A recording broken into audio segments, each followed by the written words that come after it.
Join Kids Hut family.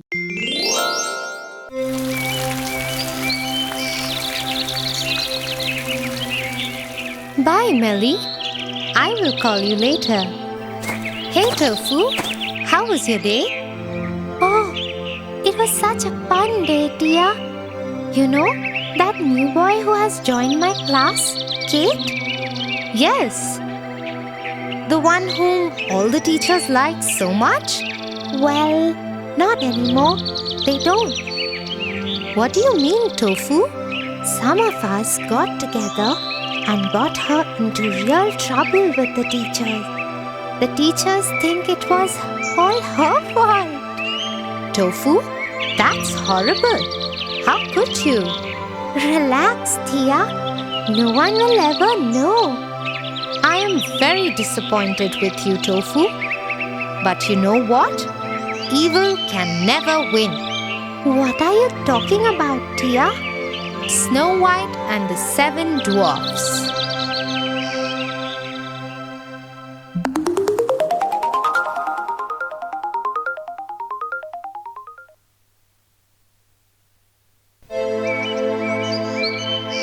Once upon a time, there lived a king with his wife.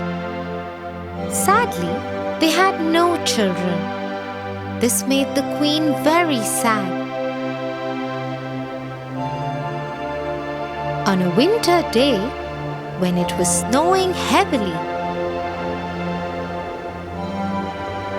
the queen sat in her garden and prayed with all her heart to have a daughter as beautiful as the winter, fair as snow, and with lips as red as the last red rose that bloomed in the garden.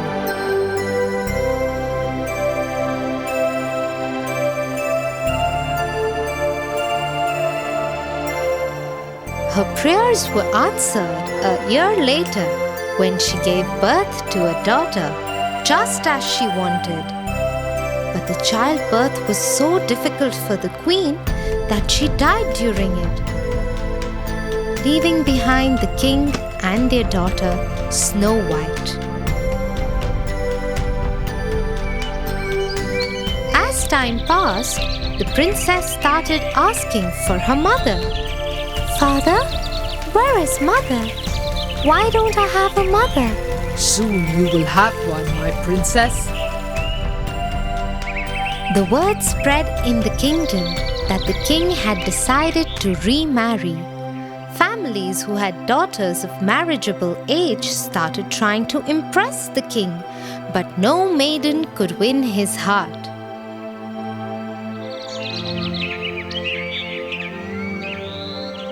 Till one day, an enchanting woman showed up alone at the palace. The king fell in love with her immediately, and they were married soon. My queen, this whole palace is yours. It is your own home. Go where you like. Ask for whatever you want. Thank you, kind king, but all I need is a room to store my mirror that I have brought with me. Yes, I noticed that all you have brought is that large, round mirror. I am happy as long as you are happy, dear. Oh, you know what will make me truly happy? What is it? Your death.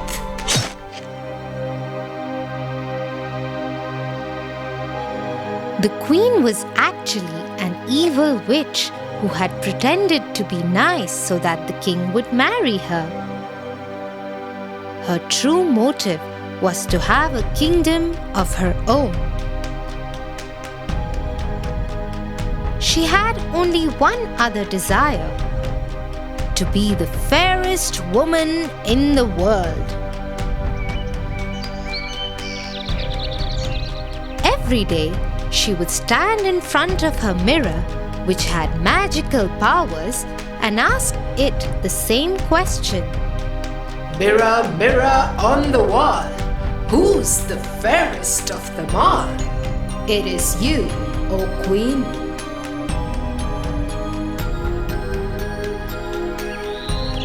This went on for many years. The queen ruled the kingdom without any real love for its people. The people suffered under her reign, but no one dared say anything because they knew that the queen was a witch. The Princess Snow White also had a similar fate. The queen did not even bother to look at her even once and left her alone and lonely. Till it was Snow White's 16th birthday. Mirror, mirror on the wall, who is the fairest of them all? Snow White. No! How dare you say that? I do not lie, Queen. She must die! She must die! God, come in! One of her most trusted guards came in. Take Snow White and kill her now! But my queen, she is just a child. Do as you are told. Yes, my queen. Afraid of the queen's anger, the guard took Snow White deep into the jungle to kill her.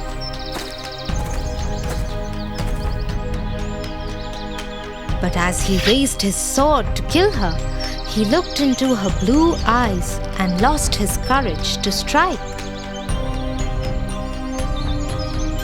He just left her there and ran. Lost, Snow White wandered deeper into the jungle.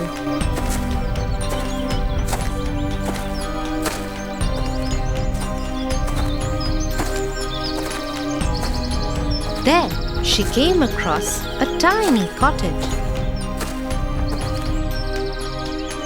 She decided to enter it.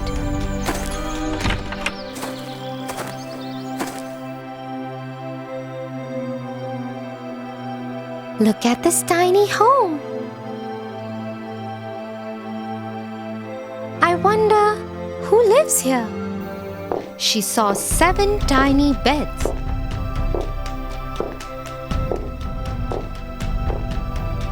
A dining table with 7 small chairs and a kitchen which had 7 plates and tumblers. There is 7 of everything here. I think 7 people live here. But why is everything so small and tiny? Snow White was just looking around when 7 dwarfs entered the house. It was their home. Who are you? Oh, hello. I didn't hear you come in. My name is Snow White. I am the princess. The princess? We saw a royal guard kill a reindeer and pull its heart out. Yes, and he was mumbling to himself that he will tell the queen that he had killed the princess and brought her heart for the queen. Yes, the queen's guard brought me here. I think he wanted to kill me, but ran away, leaving me alone. Don't worry, princess. You can stay here with us. That way, you will be safe. Oh, thank you so much. Snow White started staying with the Dwarf brothers. In the day, they would go out into the jungle to hunt and earn money, while Snow White would stay home and cook for them and take care of their house. They all lived happily together.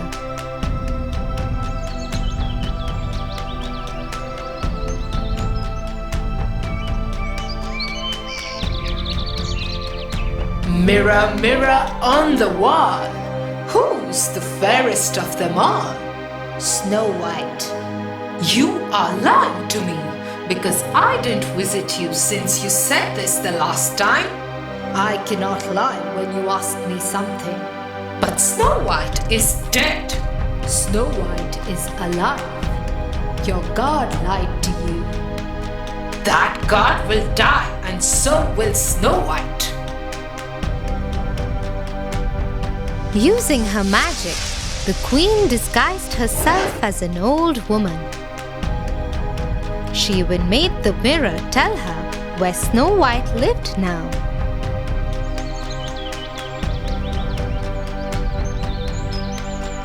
As she entered into the jungle, she saw Snow White filling a jar with water from a stream. I am very thirsty. Please give me some water.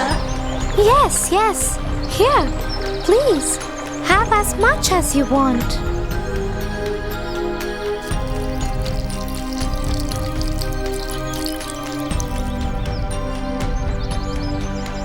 Thank you, dear girl. Please take this apple as a thank you from me. The apple looked so beautiful and tempting that Snow White just couldn't say no to it. She took it from the old woman, but she didn't know that the queen had poisoned the apple. As soon as she took one bite of the apple, the poison affected her. She fell down, stopped breathing, and had no heartbeat. The queen became very happy and rejoiced as she made her way back to the castle. But she was too distracted by her joy and fell into quicksand. With no one to help, she sank and died. Meanwhile, the dwarfs came home and saw Snow White lying there dead. They were heartbroken. Who did that to her? I think the queen found out about her.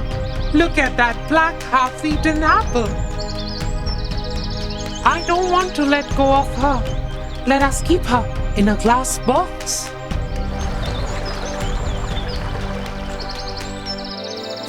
And so the dwarfs kept her in the glass box in the garden near their home.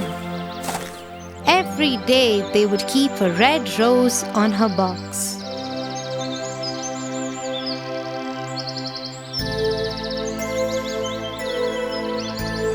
One day, a young prince came into the forest.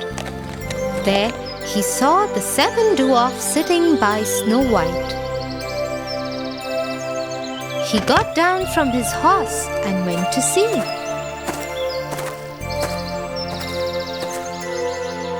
His eyes fell on Snow White, who was in the box.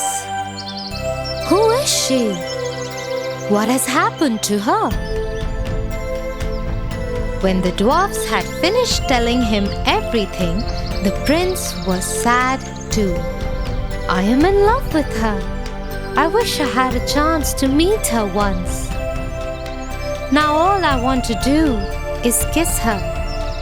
And so the prince lifted the lid of the glass box and kissed Snow White. As soon as he kissed her, Snow White opened her eyes. The curse of the poisoned apple had been broken. My princess, you are alive. Your love woke me up, dear prince. Encouraged by the prince's support, Snow White decided to go back to her kingdom and face the queen. When she reached there, she found out that the queen was dead and the kingdom was joyous to have the princess back.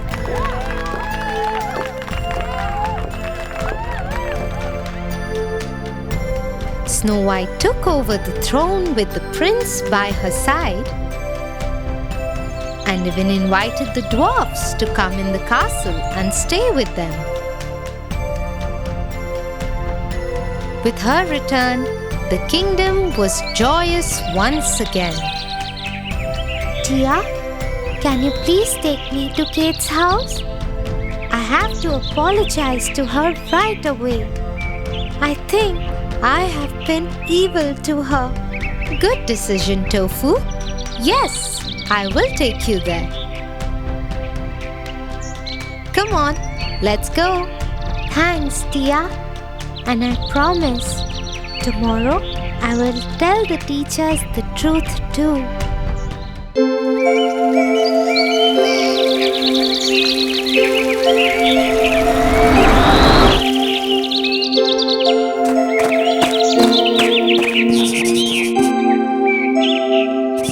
Tia,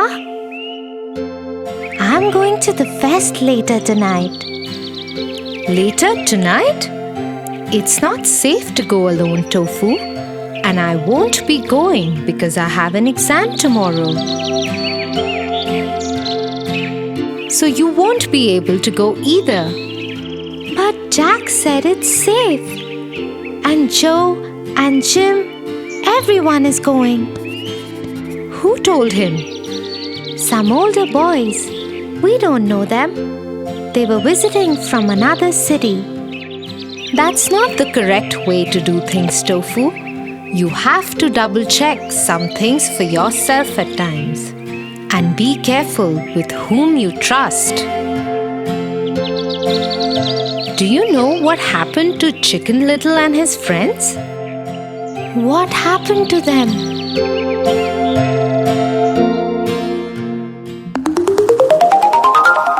Chicken Little.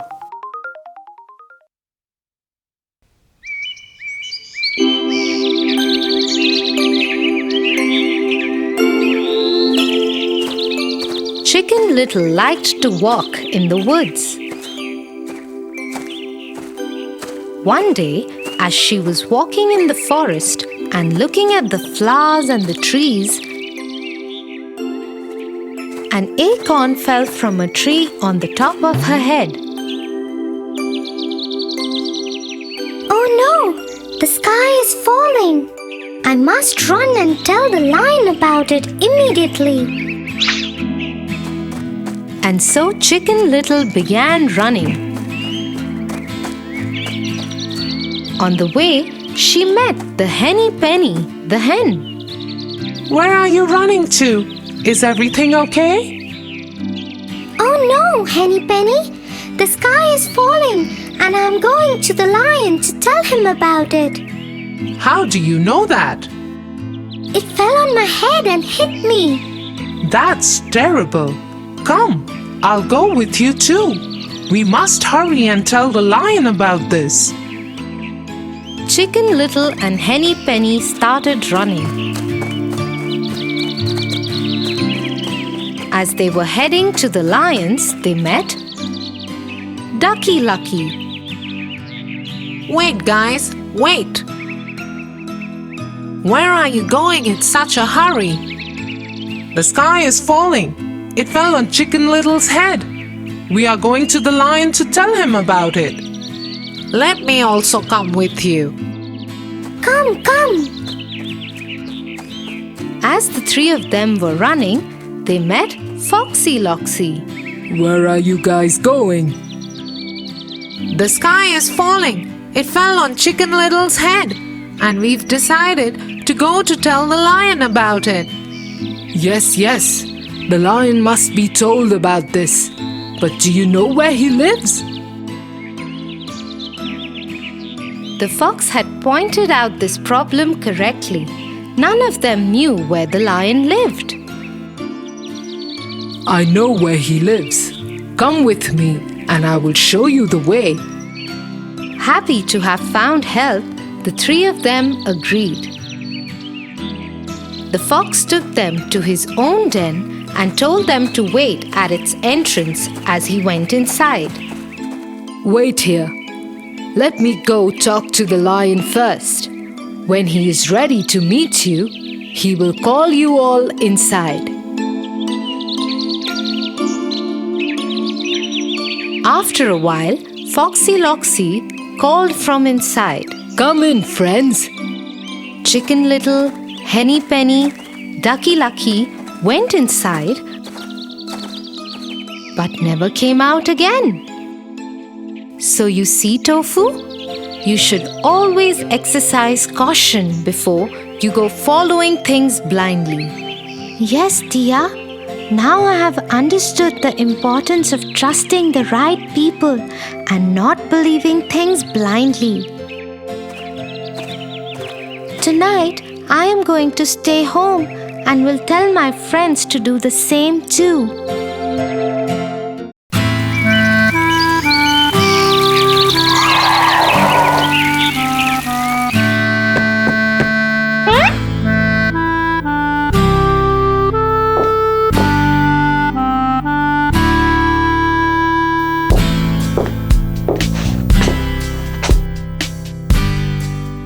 That is not nice, Tofu. What if your friends find out? They will stop talking to you, won't they? Oh no! I am so clever, they won't find out ever. Let me tell you the story of another clever boy called Tom Sawyer.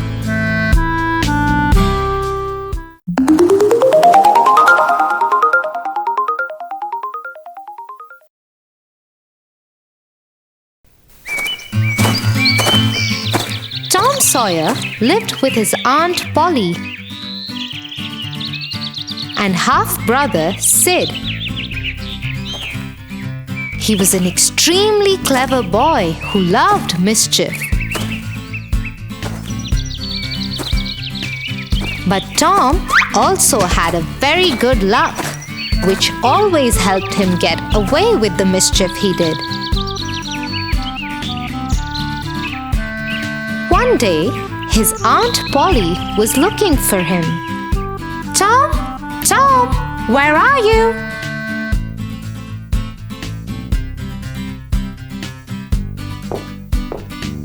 She looked everywhere. She looked outside in the yard.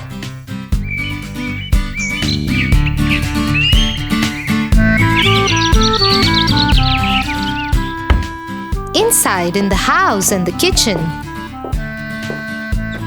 She looked in her room too, but he was nowhere. She went back to his room and called to him. "Tom, stop hiding and come out now." But there was no answer. Suddenly, Aunt Polly saw something move under Tom's bed. She thought it was Tom. She bent down and swiftly pulled the bed cover. A cat that Tom had hidden there sprung out at Aunt Polly. Surprised looking at this, she shouted, "Oh dear, where did Tom get the cat? Wait till I find that boy." Just as Aunt Polly was shooing the cat out of the window, she felt someone behind her. It was Tom trying to escape from the room. He had been hiding in the cupboard. Aunt Polly caught him by the collar. "Tom, what were you doing hiding in the cupboard? You ate all the jam, didn't you?" No, Aunt Polly. I haven't even touched the jam. It must have been Sid. "Don't you lie to me, young man. I can see the jam all over your face." Tom quickly tried to wipe his face, but it was too late. "Today I am going to beat you with a stick. You have become too mischievous." Aunt Polly, look behind you. Aunt Polly turned to see, but there was no one. It was just one of Tom's tricks. And this time he used it to get away from Aunt Polly. Because when she turned around again, he wasn't there. "Oh, this boy! One of these days I am going to punish him." Tom was so happy with himself for fooling Aunt Polly again that he decided to take the day off from school.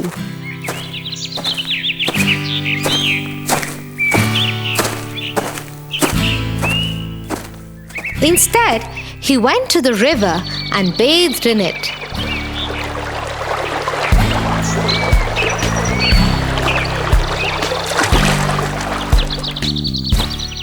At lunchtime, he went into a nearby farm, stole fruits from there, and ran out of there with the owner chasing behind him. Just as he was running, he bumped into Sid. Sid saw Tom's wet hair and clothes and the fruits in his hands and understood that Tom hadn't gone to school, but he didn't say anything.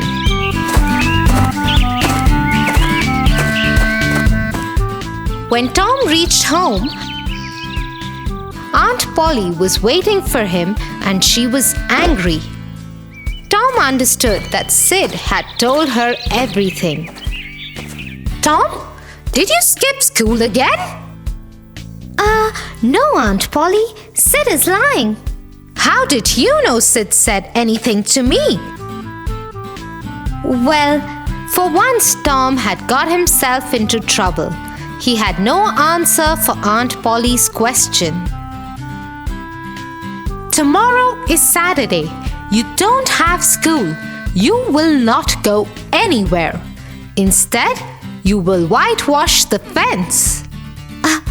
The entire fence? "Yes, the entire fence. That is your punishment." Tom had no choice. He couldn't argue with Aunt Polly. He didn't want to make her angrier, but he was angry too. The fence would take up his whole Saturday. He went into the yard and kicked at the dust. Just then, he saw Sid coming in. He quickly made a mud ball and swung it at him. Ah! Stop! Help, Aunt Polly! Why did you have to tell anything to Aunt Polly? Tom flung a few more mud balls at Sid and then jumped over the fence and ran away. He knew he was already punished, so nothing worse could happen now. Next morning, when Tom came down for breakfast, he was greeted with a pail of paint and paintbrushes. Aunt Polly had been serious about his punishment. So Tom ate his breakfast and went into the yard to whitewash the fence.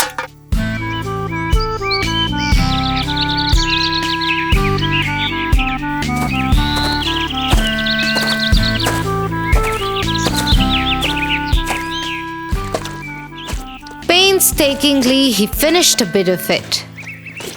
That's when his friend Joe came up to him. Hey, Tom. Why are you working on a Saturday morning? Working? Who said anything about working? Well, why are you painting the fence then?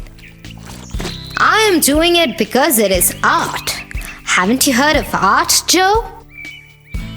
Well, I have, but I have never done it. Is it fun? Oh, yes, it is. Why else would I do it? Joe thought about it. It was true. Tom Sawyer would never do anything that wasn't fun. He asked Tom if he could also try it. Tom agreed to let Joe do only a small portion of it in exchange of 3 marbles. Joe thought 3 marbles was too much, but agreed. He wanted to try art.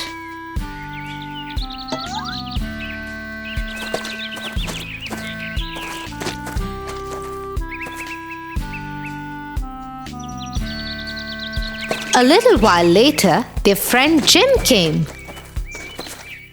He saw Tom resting under the tree and Joe painting the fence.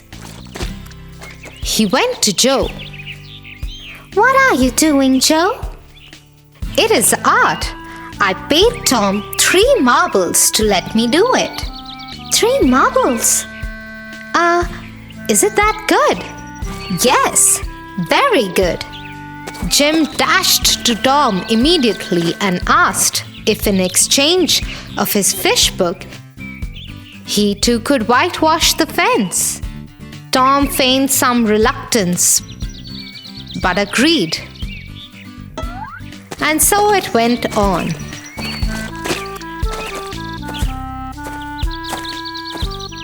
Other friends of Tom came and believed that painting the fence was fun. They paid Tom in collector's cards, candies, and even a catapult to get a chance to paint the fence. By noon, the entire fence was painted and Tom was a rich boy. He hid his treasures and went to his aunt.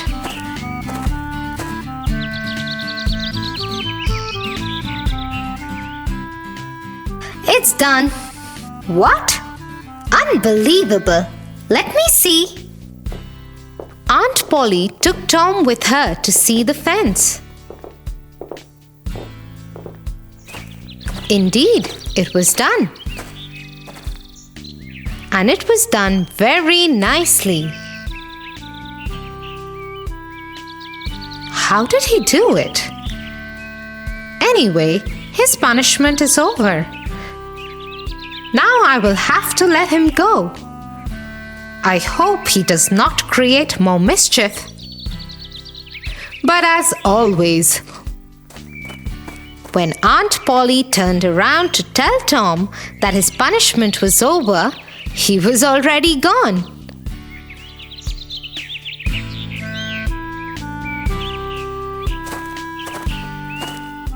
The next day was Sunday, and Tom went to Sunday school. When he reached there, he saw a new girl and was smitten by her. He desperately wanted to impress her. He thought of a way he could prove himself better than the other boys.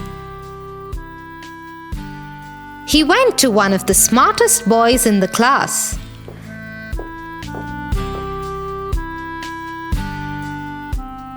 And bought from him all his yellow tickets in exchange of the treasure he had earned from his friends yesterday. The yellow tickets were awarded only to those boys who had learned all the verses of the Bible. Usually, only older boys were able to get the yellow tickets. When you had enough yellow tickets, you could exchange them for a Bible. The minister asked the class, Does anyone have enough yellow tickets for a Bible? Nobody had so many tickets, except Tom, who raised his hand. Everybody, including the minister, was surprised. Tom was the most naughty boy they knew. How could he have learned all the verses of the Bible? The minister understood this was one of Tom's tricks, and he decided to test him. Very well done, Tom. Please come here and collect your Bible. Also, as is tradition, when you earn your Bible, you get to recite any 3 of your favorite verses from it. Tom was stumped. 3 verses? He didn't even know one. He fumbled.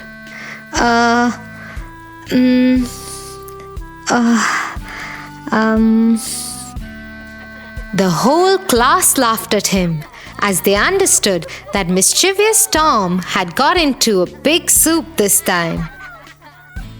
Do you still think you will never get caught? Oh no, Tia. I have to go and tell my friends the truth and apologize to them right away.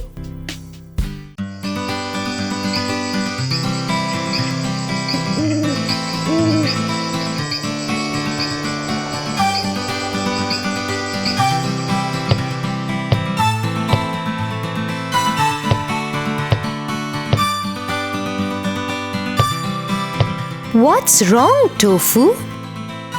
I can't sleep.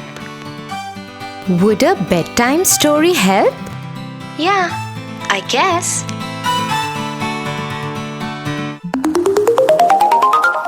The Ugly Duckling.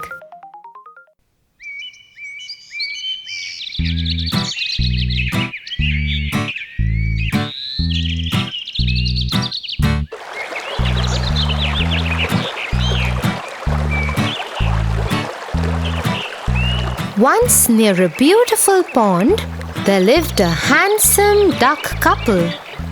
They were very excited as the babies were about to get hatched from the eggs. The papa duck was so eager to see his babies that all he could do was roam here and there in anxiety.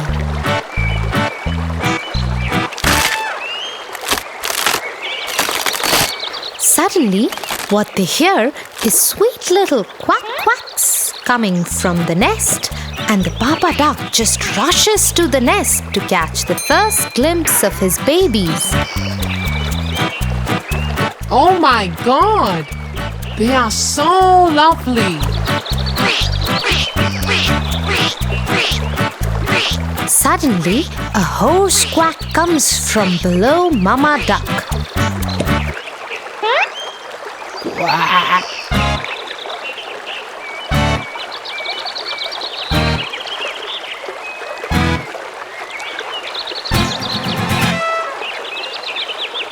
You are so ugly and pale. You can't be our baby.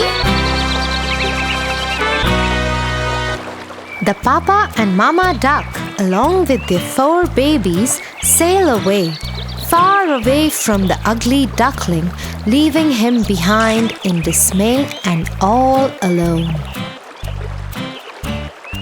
The poor duckling doesn't know what's wrong with him. He checks his wings, his beak, his feet, but all looks fine. Suddenly, he turns around and sees his reflection in the pond. And what he sees sends him complete disappointment. Nobody loves me. What would I do now? Where would I go? The ugly duckling starts walking in complete sadness. So many days, weeks, and months pass by, and the poor ugly duckling wanders all alone in the deep forest. Suddenly, he stops and feels extremely cold. Oh, it is so cold. I wish I had a warm house too. Suddenly, a huge ball of snow comes rolling from behind, and the poor duckling gets caught in that and starts screaming for help. A woodcutter cutting the woods in a nearby place hears the scream of the duckling and runs for help.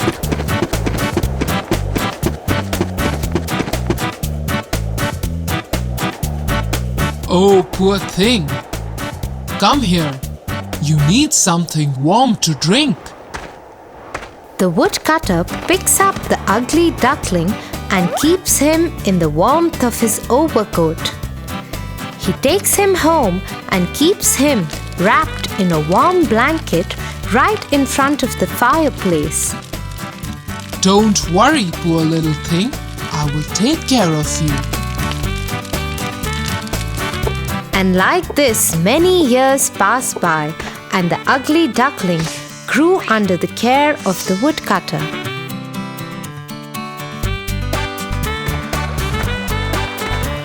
But one thing he made sure, never did he see his reflection again.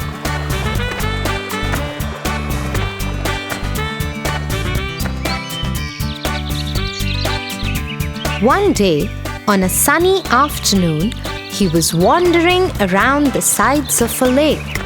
Suddenly, he sees a wedge of swans swimming in the pond. Look at those swans. They are so beautiful. I wish I was a beautiful duck too. I have no friends because I'm so ugly. I feel oh so lonely. To his amazement, he sees the wedge of swans coming towards him. What he sees is the most beautiful swan ever. Hey, we have never seen you around. Are you new here? No, I live nearby with the woodcutter. It's just that I don't come out often.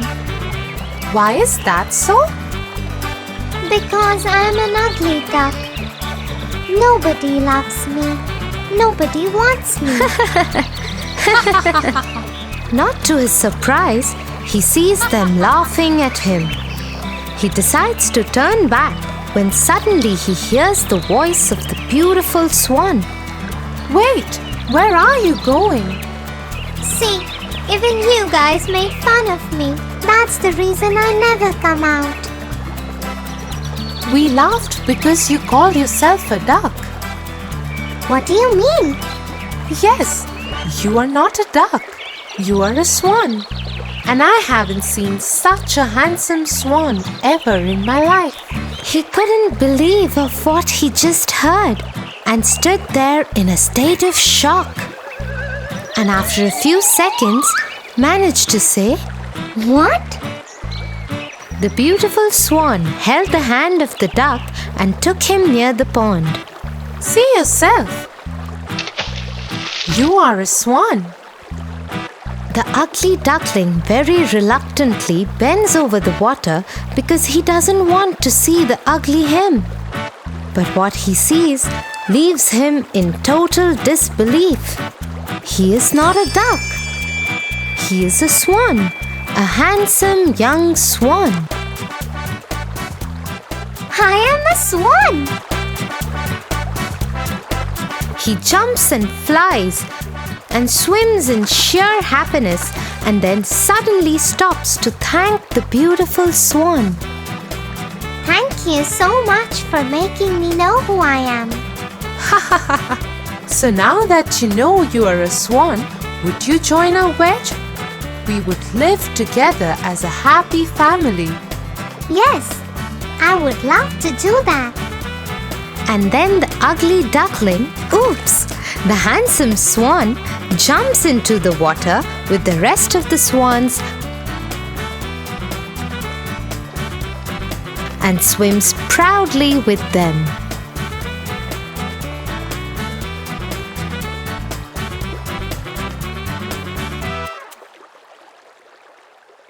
So the poor duck was never a duck? A swan all throughout? Yeah, and that's what the moral of the story is. A diamond doesn't know its worth till it's polished. Aha! Good night, Tofu. It's time to sleep now.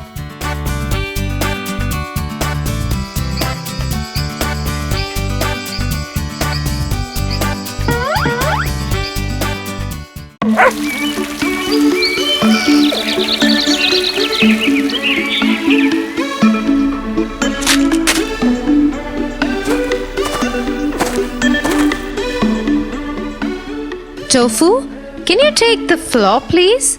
I will climb up the ladder and do the shelves at the top. Why do I have to do the floor? Because the shells are higher and tougher to clean. You are just saying that because you don't want to do the floors. Oh boy, Tofu, it's not that. You won't be able to reach the shelves, trust me. Sure, I will be. Okay, come on up then. But let me tell you, you're being like the crab. Like the crab? Now what's that? Come, I'll tell you a story.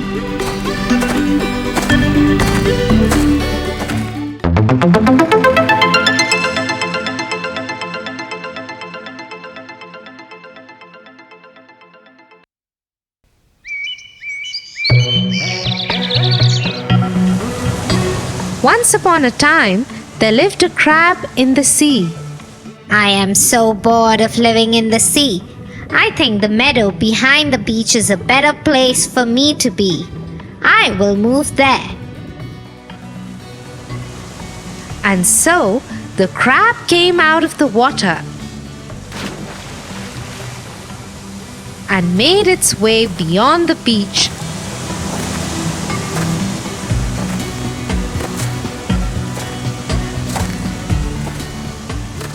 and into the meadow. Ah, this is the life. I wonder why I didn't do this earlier.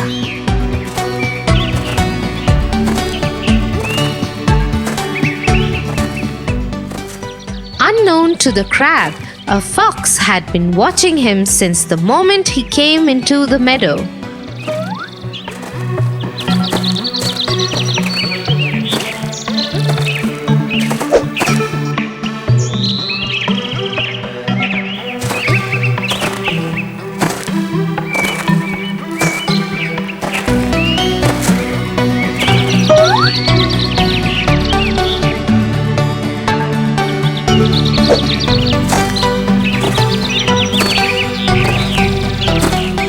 And one day, when he found the right moment, he attacked him. I have been waiting for this moment. I will eat you now. The crab tried to hide, but it didn't know how to. Not on land anyway. He was not familiar with the terrain at all.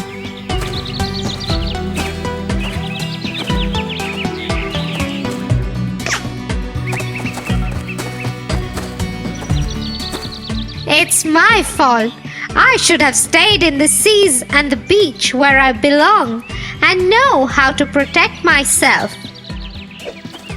Well, yes, but now it's too late for you. Saying so, the fox quickly ate the crab and ended his life. Do you still think you can handle the tall shelves? I think I will wait till next year to find out. For now, I will just take care of the floors.